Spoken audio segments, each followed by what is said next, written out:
So I've only been sharing my soul with him. He doesn't even remember my name. Thanks for joining us today. Yeah. Is it okay if we video take position? Oh, yeah, for sure. Thank Yeah, you that's very awesome. much, Anna.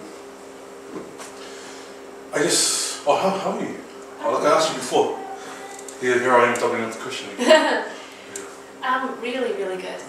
And a really, like a lot of the stuff that I've talked to you about prior to, and actually you gave me some amazing perspective last week. You gave me a perspective, you said to me something that really touched me, and it was, the more I get to know you, the more I look at the chaos of your life is about this big, and the pain and stuff, and the love and the good things is getting bigger and bigger. Yeah. And obviously since then you know that I've started a relationship, and that's been really key for me to learn that actually this far outweighs this little corner of chaos and victimisation and that I've had in my life. The more I focus on good, and like I've changed my living arrangements. I now live with a really good friend who's real progressive in her thinking and is going forward, and I've got great friends. I've got I've just got a part-time job working with people in the disability sector, which is great, that I love. So I've just started focusing on the positive stuff, and that's far outweighing all the negative stuff. I remember last time we talked about that, and that was pretty cool, because I always got the feeling that you didn't value that. You didn't value that, and hopefully you realize that you have a lot to be happy about, value. You mean a lot to a lot of people. Hopefully you realize that, and outweighs what we talked about before. I guess reflecting on our past sessions, how has everything been around, how has it been, work, your business, family life, ex-boyfriends, or partners of your sisters, the guys that come into your life, like the fellowship guys that upset you, that have been adversarial, as you said before. How has everything been up until now, and how has it impacted on you personally, or more importantly, as part of how you would practice as a session with God? I think that a massive thing that happened this year was that my cousin passed. Yeah, sorry. And in the initial stages of the grief, I was blown away that someone who had made such a huge difference in the community could be taken so fast, and trying to make sense of that in my head was so huge. And so the lens through which I see all of those things that I now have is kind of like this. I don't have tomorrow guaranteed. I don't know what's going to happen next week. And this year I've decided to really clean out the closet of my relationships that I don't want in my life. Also engaging in a relationship with somebody romantically as well, that's been a huge deal for me, because I've had so much grief over losing someone I loved, and a relationship that went sour, that I've held on to for years of my life, ridiculously, that I couldn't move on, I couldn't go forward. And your question, it does tie into your question. Also, letting go of my parents' business, that closed down, and I was so gutted, and I kind of came to a place where I was saying to my partner, I sort of felt pretty hopeless, what's the point of my life, why am I here, what is the point of me being on this planet? It's just grief and sorrow, that's all we get, is just shit, and then we die, and what's the point of our lives? But reflecting upon what James brought to the community, and what he left in that community, like Ruben, for example, in the service, knew him, lived with him, was helped by him, and loves my whānau members, some of my whānau members, and is close to them as a result of that. I think to myself, actually, the point of going through all of that is to wake up in my head and go, I actually can recover from this. And I have a guy that I think is incredibly just amazing, and is just a beautiful person, and I can see just incredible potential in. And I never would have made that plunge if that situation hadn't have occurred. Yeah. So I guess I'm making sense of all of the negative stuff in my world and going, I'm going to make choices to move on. I'm going to let that business stuff go and move into this role. I'm going to move out of my family chaos and move in with my friend who's experienced similar family chaos but doesn't live in that headspace. We'll move forward together. Yeah, I guess what I'm saying, I say all that to say this, that the beauty of that is that I can recover, that I have got resilience, that my life is moving forward. I'm not a victim, I'm not staying stuck in that. And just to finish that up, my partner and I were in town on Monday and my cousin was at McDonald's. I didn't know he was there. But I said to him, oh Tim is James's brother. He nursed him when he was dying. And as a result of that, Tim came back to New Zealand and decided to be part of the community and masking that my auntie and uncle have. And Tim's come from a pretty high profile job, earning a lot of money in Australia, but he loves the community and he's committed to it. And he met my partner and they instantly clicked, and there was this joy in both of them because they recognised that they both have a similar kind of ethos, and my cousin was like pouring life and energy into my, and he said, you know, when Tim left, he gave him a hug and he said, that's the second guy in my life that I've hugged. And he also said, you know, doesn't do hugs with other people, but he also said that he felt elevated, like his energy was lifted. And I thought, if James's brother can move forward in life, if he can elevate other people out of misery and suffering, if he can pour goodness into them, and he can see the value and the potential, and like, it was funny because they were both sort of pinging off each other. Like he would say, you know, yeah, we're designed for love, we're created for good things, we are designed to live out our potential, and he would say, yeah, I see that, blah, blah, blah. And there was just this incredible energy there, this like bubble of energy and goodness, and both of them left off on a high, and Tim was like really excited, he was getting real into it, you know what I mean? He was like, yeah, that's true, you are a good person, you have got value, I can see it, awesome, I'm so glad you're with my cousin, blah, blah, blah. It was just awesome, and I thought, that's my future. That encapsulates my practice. If I can find people with serious issues, problems, whatever, and I can look at them and say, you know, the suffering is gone, and you are amazing, you are designed for love, you are created for good things, you are just an absolute ball of potential waiting to happen, then that's been worth all of this grief, suffering and loss, because now at the end of it is something beautiful. So that's kind of, I hope I answered your question. Oh, more than answered my question. More than answered my question. I guess, goodness, that was a beautiful picture you painted in my head because it, yeah, no, you answered that perfectly, and I guess it pretty much sums up how you, it was, for me, it was listening to you go through the journey as you were speaking, and see where you ended up and see how this describes your practice today. And I guess, how, like if you were put into a role now as a social worker, which I hopefully you will, get a full-time role as a manager of social workers, or no? Whoa! Whoa, promotion. No, I mean, I guess listening to you tell the story, how would you practice? How would it look like? You practicing with farming, client farming. How would your experiences, as you described, manifest itself in your relationships with client farming, social worker, client farming, social worker? I think I didn't know I had the strength inside of me to recover from all of this garbage, you know, and my life experience, and the, you know, sexual, physical, emotional violence, all that kind of stuff. I didn't know I had it.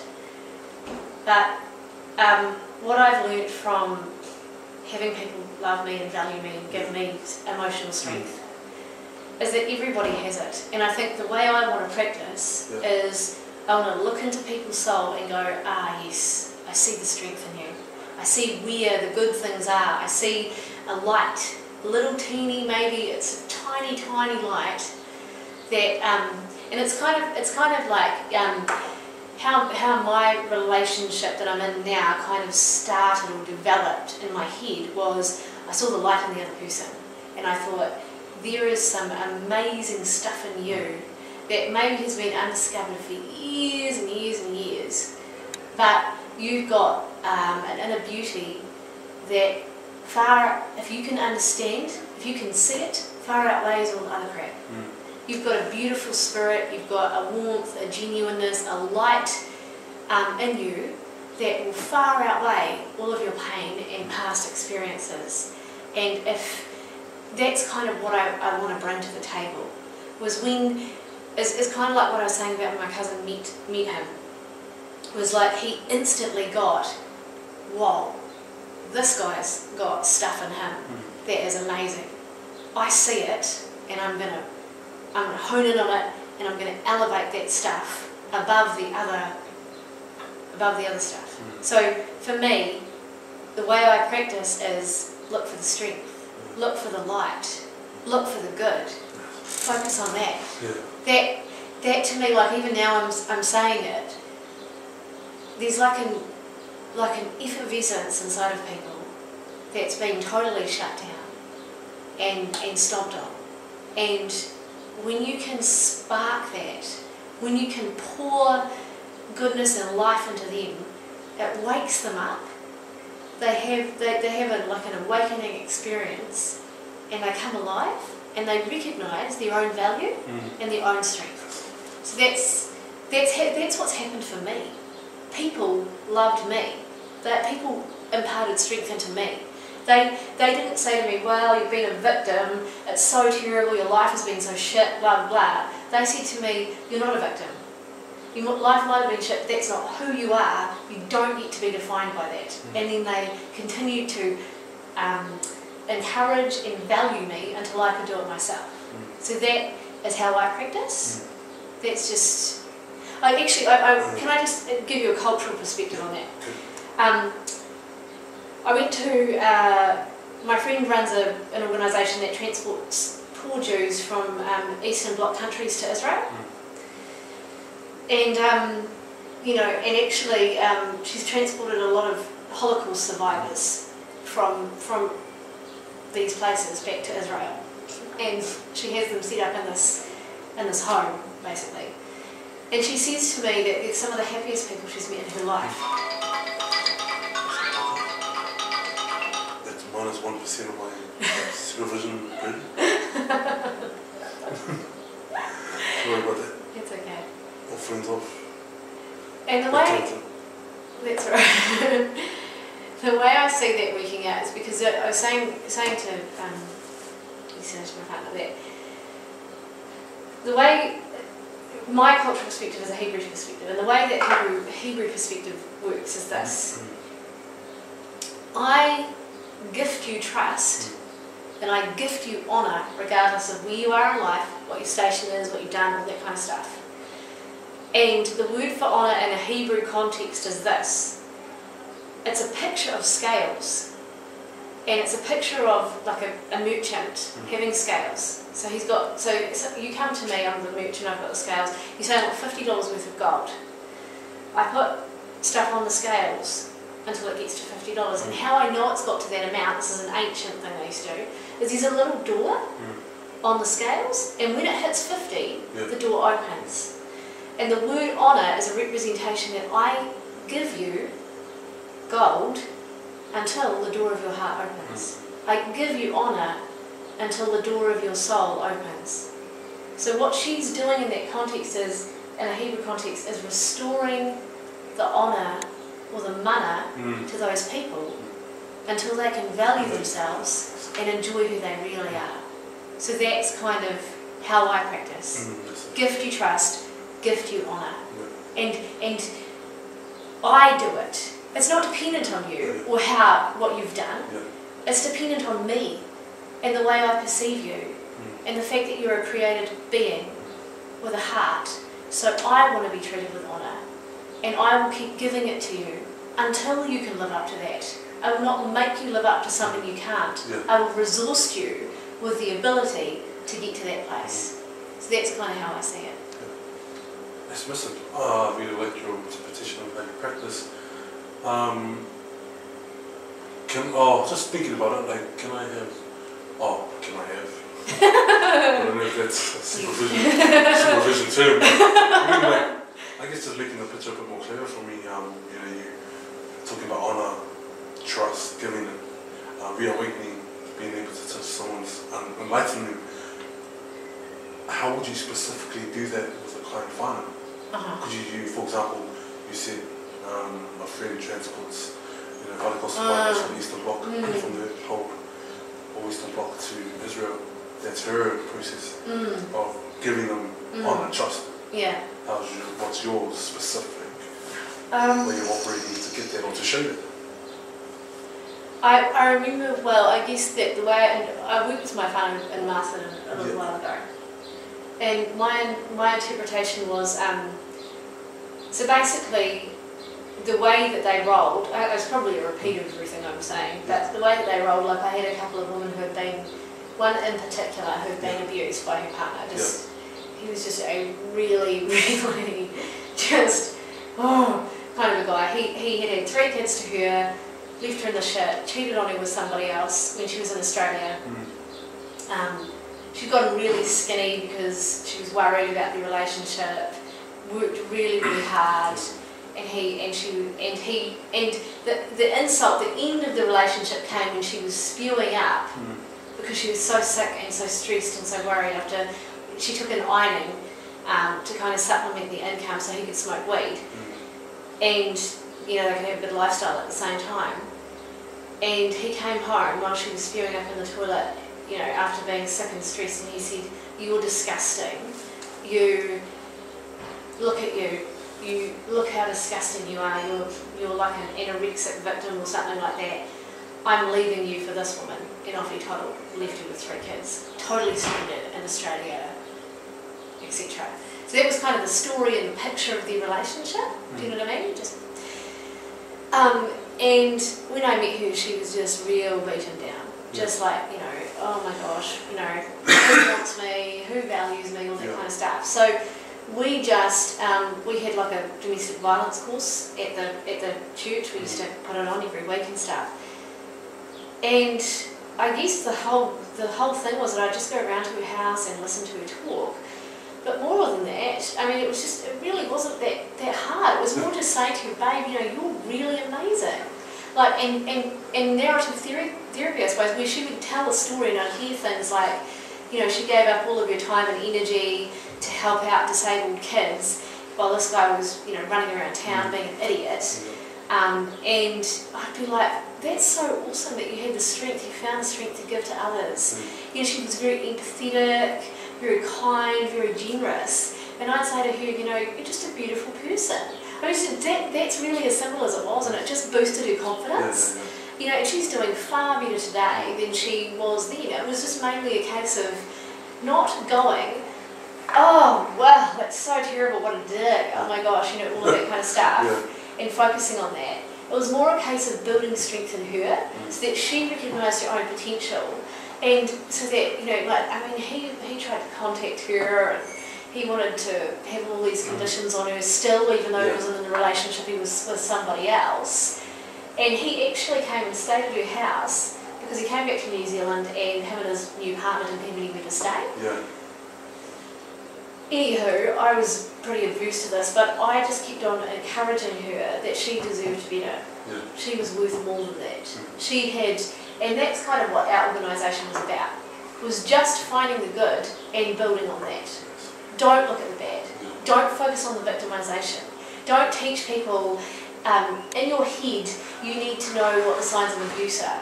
Well, people can know in their head what the signs of abuse are. That's fabulous. But if they don't know in their heart that they're loved and valued, they'll go back to the abuser. So we just got around her and we just loved her, we just valued her, we saw the good in her and we kept focusing on that until she could see it for herself. That's kind of how I roll. I don't know if that's professional or amazing. that was perfect. You clarified how you operate. specifically how you operate as a, you know, that's your thing. That's how you manifest and embody what you said. Trust, respect, reawakening, keep focusing on people with positive stuff.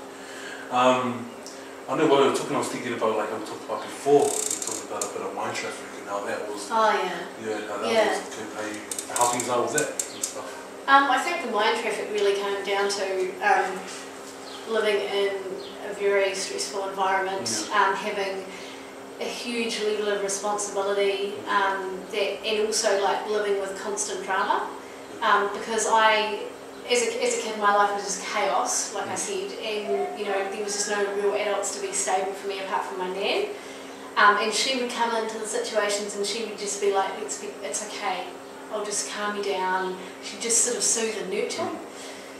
And what I've realised now is I'm living with one of my really good friends, and she's been separated now for a few months and has got 5 kids on her own and stuff, and so there's high levels of stress with her, but the difference is that I can assist her, I can help her, we can reflect on each other's situation, we bounce off ideas off each other. She's very progressive, forward-thinking kind of a person, has lived in a similar environment to me, but wants to move forward, and we always look for the good in each other. Yeah. So the mind traffic is, I mean, I do worry about stuff a little bit, I've got to keep a check on that.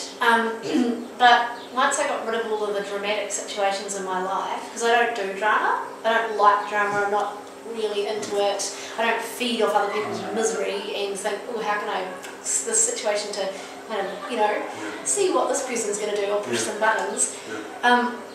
It's just been really good. There's just been no mind traffic because I've got a job, so I've got my financial situation sorted out.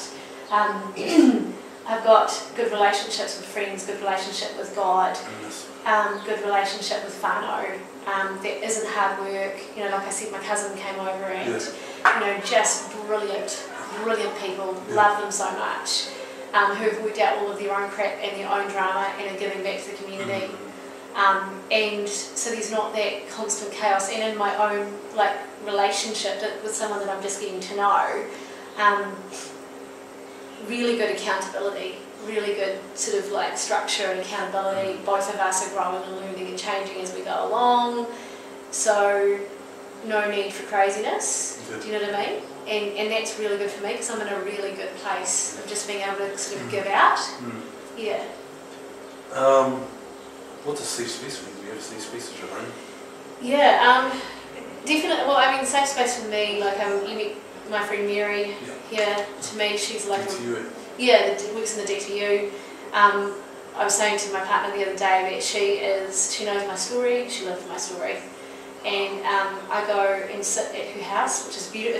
It's you know situated in Akatara, so you can look at the mountains. She's got a huge section with horses and orchards. We just sit outside, we look at the beautiful picture, her and I just sit there and we think, and we just reflect on how amazing, how awesome it is when you know who you are and the value that you have and the value that you can see in other people, and we just build each other up. And also, I mean, friends as well, the excitement that I'm in a new relationship, that they're happy for me, they've met the guy and they're really excited about it, they see the value in him, and just that's my safe space with those people because they know my story and some of them have lived a similar journey, but their minds are, where do we go from here, how can we get further, and there's always that constant building up of one another. So that's kind of, you know, church, I love my church, the guy who runs it is chilled out, man. He's mean. I love listening. He's just like, you know what, no standards, no pressure. You have value, you're important, we're here for you. We're just here to love each other. It's community focused. We have a meal after church, just chilling out, talk to cool people, that kind of thing. You know what I mean? Like I'm beginning to realise, Barney, that what I've come to understand in my life is that I am drawn to positivity. And I've always been drawn to positivity. And so some of the drop kicks I've allowed in my life, I've always been like, oh, I don't really feel like you fit here. And now I'm, you know, coming here in the empowerment program as well and learning about myself and having people reflect positively. I'm putting myself in more and more safe spaces to be reaffirmed and valued for who I am, and then I can give out of that. So that's kind of where I see my safe spaces, is in pockets of the world that are good, that are positive, that resound with my value system. Yes. I guess another thing joining on the safe space is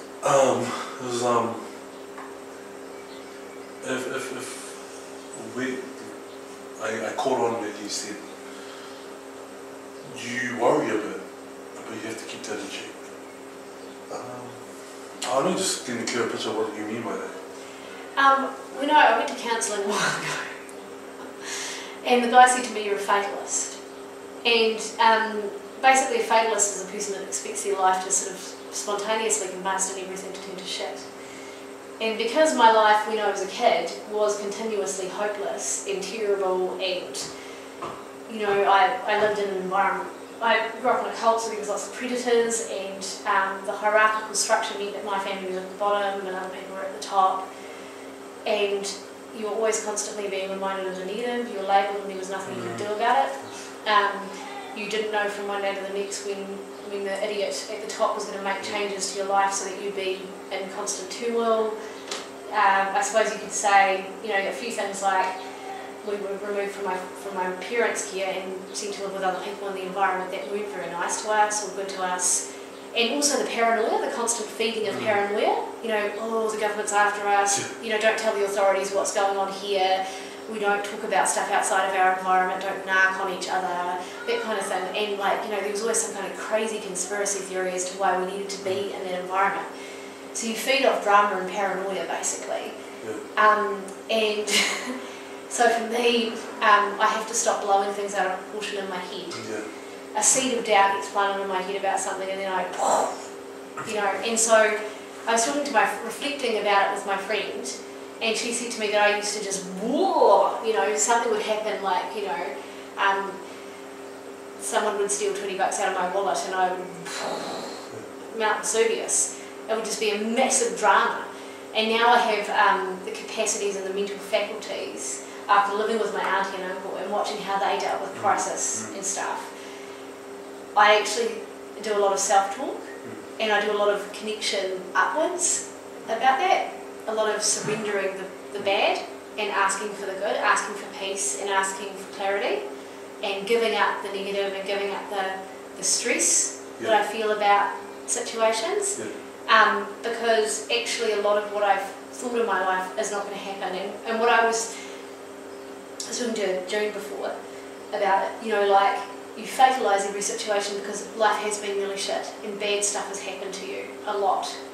But what I've come to understand is that the more I remove idiots from my life, and the more I remove drama from my life, and the more I remove negative situations with people that are going to take advantage of me, the clearer the picture becomes, the more I can see manipulation before it comes to me, the more I understand about myself, the more I can put boundaries in with people that are abusing me and taking advantage of me, the more I choose to make good decisions because I believe I deserve good things for my life, the less I self-sabotage. I actually have really good, like, logical stuff in place that will mean I don't go back to that place. So the worry comes from a place of the past, but I sort of have to just keep it in, I have strategies to keep it in check, because if I let it, it can overtake my world, and it's not even the truth, it's an illusion. Yeah.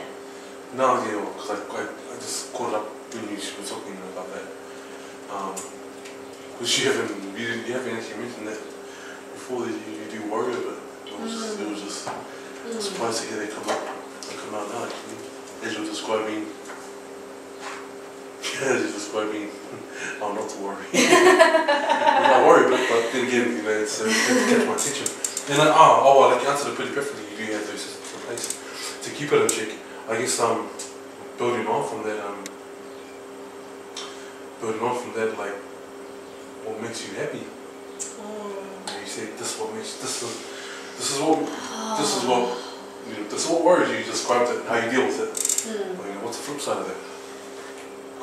You know, I know it sounds really kind of like ridiculous, but I think love makes me happy. Like, I I love hanging out with my niece. I love her so much. Like, she's so beautiful, and she's a little bit spurious. I know this sounds real crazy, but she's a little bit spurious, and she really likes to, you know, like she'll come out with some whack stuff, like she'll act like a dog or something, and I'll just be like, you know, or she'll put the cushions in order, or she'll be in charge of all the kids at daycare, or, you know, she'll be looking for snails on the side of the road when I'm trying to get somewhere, and I just love her. She's just so amazing, and those are little unique, quirky things about her personality that really bring joy to my heart. And when I'm around her, there's just a sense of awe, because she is the most, I honestly think that when God made her, there's nothing to compare it to. You know, she is the most beautiful thing. And I tell her that all the time, you're the most beautiful thing I've ever seen in my life. Like, I just get this incredible sense of joy and, like, I can't even describe it, like this intense feeling of just overwhelming love. And she actually just puts joy in my soul. We have this, because of that experience I described in the psychodrama, her and I have this, like, this bond. To me, she's the most precious thing. And like I was saying to you, spending time with my cousin's baby, you know, she's just got this effervescence about her personality because her daddy loved her, you know, and she's just the most gorgeous, beautiful thing. She's so alive, and she just enjoys every minute of being Pearl, you know, and that makes me, and also I think what makes me happy is coming to a place like this and seeing people reconnect with themselves and reconnect with their potential. And like I was like, you know, when I was saying with my cousin Tim, just this effervescence, just this sense of he loves being Tim. He enjoys being Tim. He's so happy about being Tim that he can't help but pour joy around him. And I love that, because that's what makes me happy. I was so happy after he left. I was like, whoa, I'm on cloud nine, because there's nothing like being around people that enjoy being them. That's what makes me happy.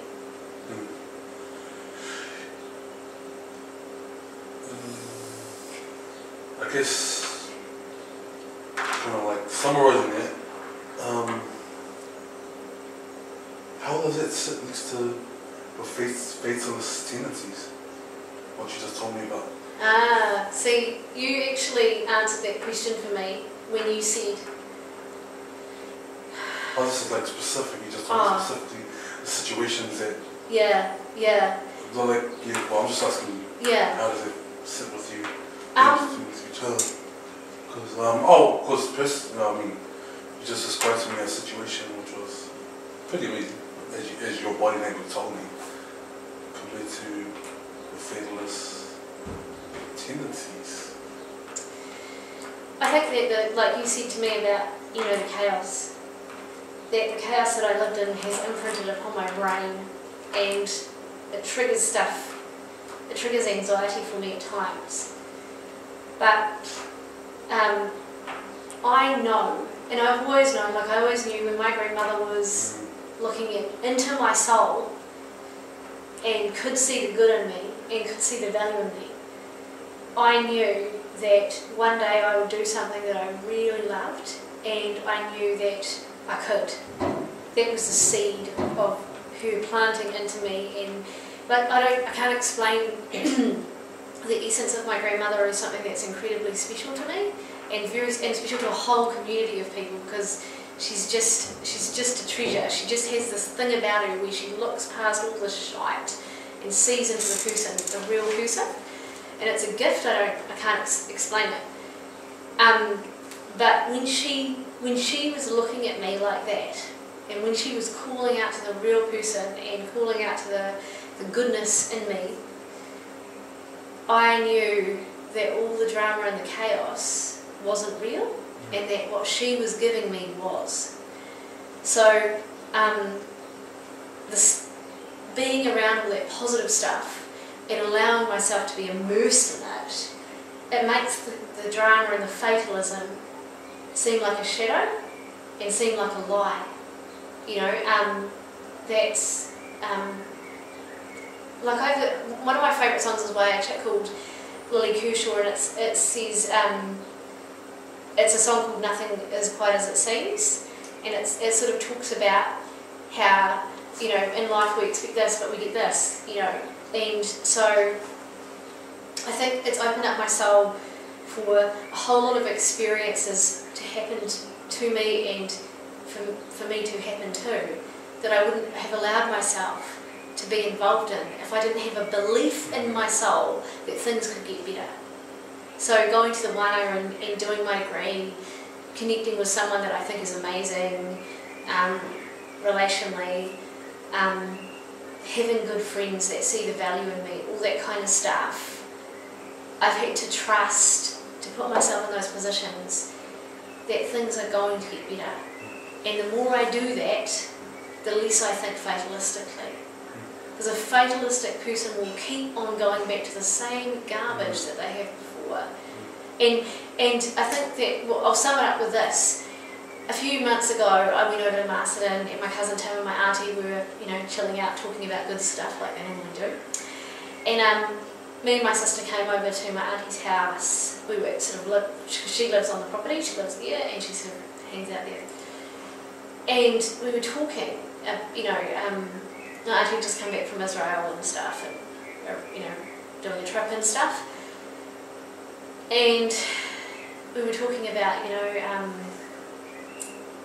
just our life in the past, about being in the cult and the environment that, you know, that produced in us.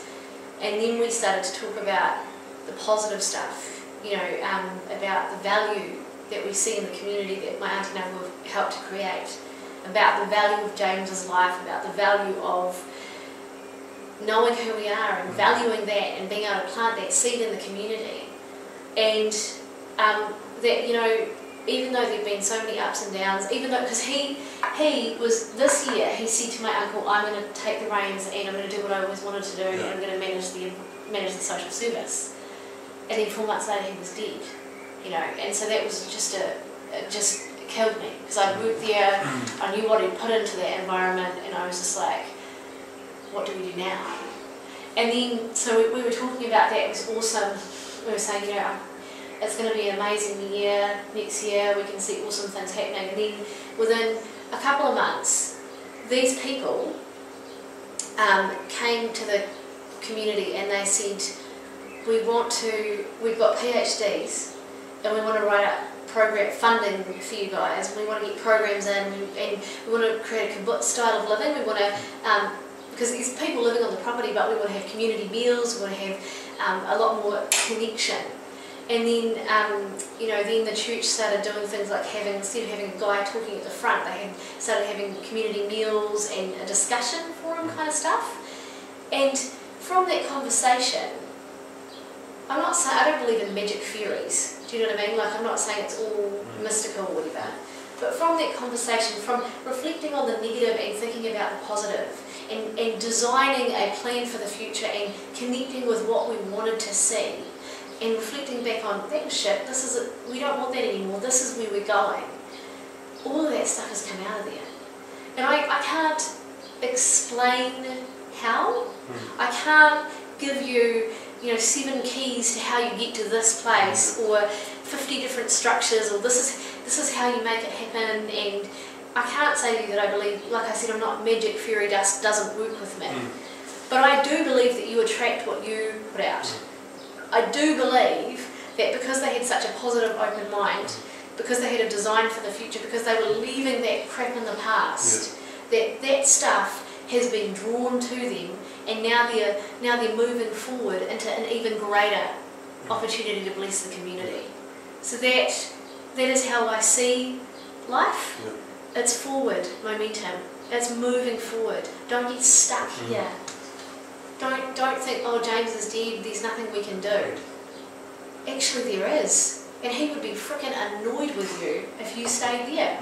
His life would be wasted if you stayed there.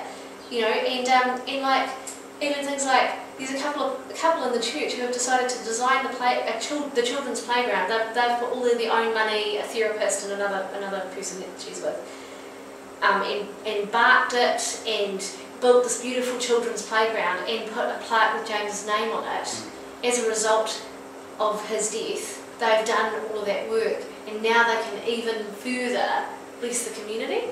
So it doesn't have to be, you don't have to live in shit and you don't have to stay there. Good things will happen. It's actually about what's up here and what's in here, and you move forward, and it's your mind frame and the space that you're in. If you're a victim, you'll attract victimisation. If you're not, you won't. That's what I think.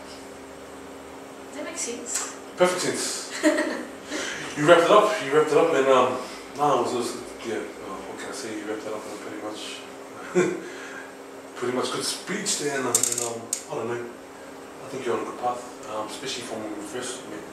Yeah. Down at the community house. For me personally, it's really a positive seeing progress on the way. What can I say? You pretty much summed it all up. You've got all these amazing things going on for you. You've got good family. You've removed yourself into a better space. You're in a positive relationship. You've got real good plans in place, even to counter your worry, fearless ideas and stuff. You really got some good stuff in place. And I can't really say much more than that, other than just commend you for the journey so far. Myself anyway, sitting back and listening to, and comparing to our first meeting down at the community house. Down there, a lot of stuff was going on, especially around work, around losing your cousin, around work, around your company, and stuff like that. So to hear you coming back now and show more understanding, you do have a lot of, you're a reflective type of person, as you said, you reflect a lot on what's going on. In my personal opinion, you've definitely come a long way. You put a lot of systems in place yourself, which in a way again shows how much capabilities you have to do so. And as I said, I guess I'm just here just to let you bring it out of you, so you can realise what it is going on. A pit stop along the way in your journey of life for you to reflect, for you to look above and look down on yourself, how things are going, where things can move to, where they can't, where to go, skillfully navigate, skillfully maneuver through your life. And I guess as a supervisor, that's really impressive to see, because